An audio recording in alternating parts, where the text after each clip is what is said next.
Gjesti hyn në një debat të ashpër me Rozanën dhe Gertën, të cilat e akuzojnë hapur për mënyrën se si e trajtoi Eglin dhe për faktin që nuk tregoi asnjë shenjë pendese pas largimit të saj nga shtëpia e Big Brother.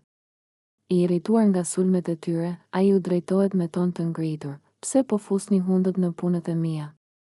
Ju të dyja po flisni sikur e dini më mirë se unë çfarë ndodhi mes meje dhe Eglit.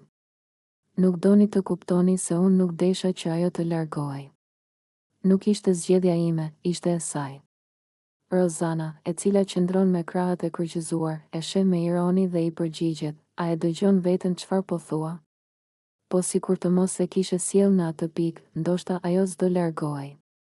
Ti luajte me të, e manipulove, i dhe shpresa të rreme dhe tani do na mbushësh mendjen që s'ke faj?"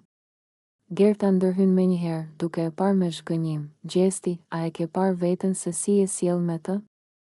Një ditë e bëje të ndihej speciale, ditën tjetër e trajtoje sikur nuk ekzistonte. Dhe tani na thua që nuk deshe të largohej?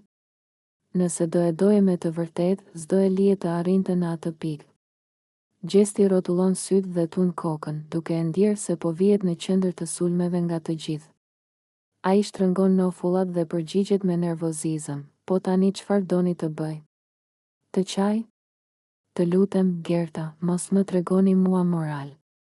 Unë e kam thënë qartë, nuk isha unë ai që e detyroi të largohej.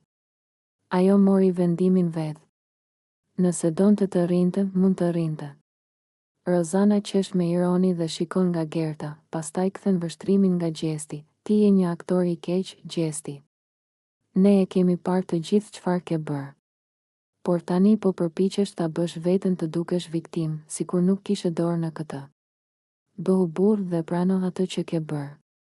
Debati vazhdon të përshkallëzohet dhe banorët e tjerë fillojnë të ndjekin me kurreshtje situatën. Duket qartë se largimi i Eglit ka krijuar shumë tensione në shtëpi dhe Gjesti është në qendër të kritikave, ndërsa Rozana dhe Gerta nuk kanë ndërmend të heshtin për atë që ata e konsiderojnë si një padrejtësi të madhe.